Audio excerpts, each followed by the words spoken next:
shrivel. Hey, Killer Off-Road Hobbies fans. Gary on the mic. This is going to be a full review and my thoughts video on the HPI Savage XS. Now, this is a 1/14th scale little monster truck that runs 10 scale electronics in it. And I'm just going to shoot you guys straight, get right to the point with this thing. I love this thing. I have had some breakages, but this thing has taken a beating. And keep in mind also that I got it used. So I got it used. I beat the bejesus out of it. I'm sure the guy that had it before me beat the bejesus out of it. And here it is, you know, maybe $30, $40 later, still good to go. I did have an unfortunate thing with the ESC, but that was my fault. If you guys remember when I just landed in the puddle a couple times with a not waterproof ESC. But I'd say all in all, this is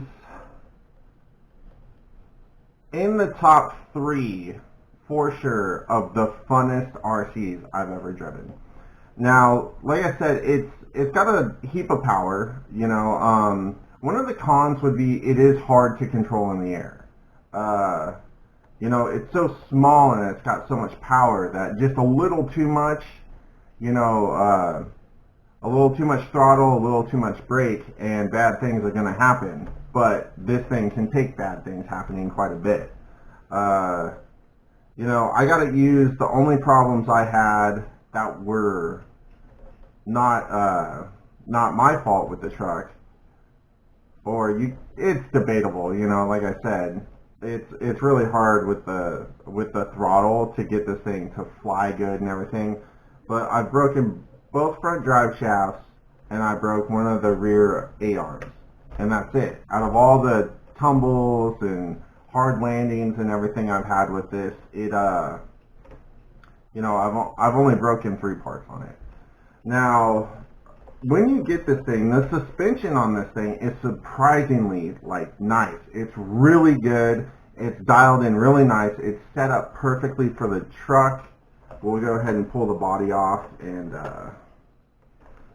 you know, just kind of take a closer look at everything. I do like the body too, and for how small and stuff it is, if you go ahead and reinforce it with goop and drywall tape like I have, it actually lasts. It's, you know, all this damage that happened to it is from before I reinforced it. So since I've reinforced it, I haven't had one single crack, dent, anything in this body. So I would go ahead and say this body's good, and if you like the Ford Raptor, kudos to you, because that's what it is. Now, some people say that this thing is hard to work on. I wouldn't say it's hard to work on, it's just time consuming. You know, you gotta do a lot of things. There's a lot of different size hardware also, but it's not necessarily hard to work on, it's more time consuming. So I'm not gonna give that I'll give that half of a con. One positive is the battery tray. I really like the battery tray, how it's set up and everything. I think it works great. It takes, you know, standard size 2 or 3S packs and no problems at all. I've never had it pop open or anything like that. So the battery tray is good. It does come with threaded bodied shocks, unlike the 8 scale monster truck. So that's real nice. And like I said, the suspension on this thing just feels perfect. I mean, it's perfectly dampened. It works. I mean, it's one of the best out of the box, with the stock shocks and everything, suspensions that I've come across in my RC history so far. It does come with waterproof electronics, stock, but when I got this thing, it had a Mamba Max Pro on it, which is why I decided to go ahead and get this thing instead of getting a brand new one, because I wanted the Mamba Max Pro, and then I landed in a puddle and killed it. So I got this Ghoul RC 120 amp ESC in here. It works perfect. It stays nice and cool. It can take the 2 or 3S that the truck's designed to do. The 4000 kV motor that it comes with, way more than enough power, especially on 3S. 2S is really fun with this truck, but 3S is just crazy. It's awesome. Now, a con for me, this probably isn't for most RCers, but a con for me is the transmitter that it comes with. I know for being a ready-to-run transmitter, this thing's awesome. It has reverse switches, it has in-point adjustments, it's got your dual rate setting, your throttle trim, your steering trim, it's got a bind button, and it's got a third channel for like LEDs or whatever. And it even has the little tool in the bottom here, right there, to adjust your in-point settings. For those of you that are not, intimately familiar with this transmitter.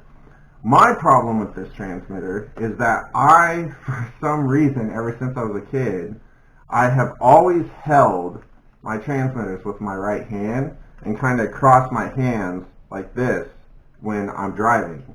So I use my left hand to steer and my right hand to do the throttle, which, as you can see, I'm a big guy, I have big hands, and I can't fit my knuckle under there, so I can't get full brake, and my finger tends to slip off when I'm trying to hit reverse. Which is why I personally don't like this transmitter, but I'm just weird like that. I hold my transmitter weird. So, it's not that this isn't a good transmitter, it's just that I personally don't like it. Now, coming back to the truck, I think this thing's great. I really do. It is so much fun to drive, and being as tough as it is, coming with the system you get with it ready to run, I think $100 or $325 is easily worth it on this truck. I definitely want to buy a brand new one. That way, all the stuff I've had issues with this thing on, like almost forgot to mention. One con, I don't know if it happens on most Savage XSs, but one con I have found is that the slipper clutch that's buried down in here tends to back itself off. Now, I've thread locked it, some people double nut it, you can figure out a way. I actually went in there and I replaced the front 2 drive shafts that I broke. I replaced the A-arm, it's this A-arm right here, and I went ahead and put a whole new slipper clutch assembly in there. But this thing, I think, is worth every penny, easily. If you're just sheer fun factor, if you love having fun with RC, this thing would probably be, like I said, in my top 3 most recommended RCs that I've had so far. It's not the most durable RC I've ever had. It's not the fastest RC I've ever had. It's not the most powerful RC I've ever had. But it is good at all 3 of those, plus it is just a ton of fun. When you get this little thing, you pull it out of the box, you're like, wow, okay, and then you pull the trigger on 2S and you're just smiling the whole time. So this thing gets a huge thumbs up from me, Killer Off-Road Hobbies, and I hope you guys liked this video. I hope it was informative. Stay tuned, we got a lot more coming at you. We got new RCs. We got more bash videos, running videos, first look videos coming. I mean, there's just a ton of stuff coming up for Killer Off-Road Hobbies. We broke the 400 mark. Oh my God, you guys, I'm so stoked. So stay tuned. Killer Off-Road Hobbies. Yeah, just peace out, guys.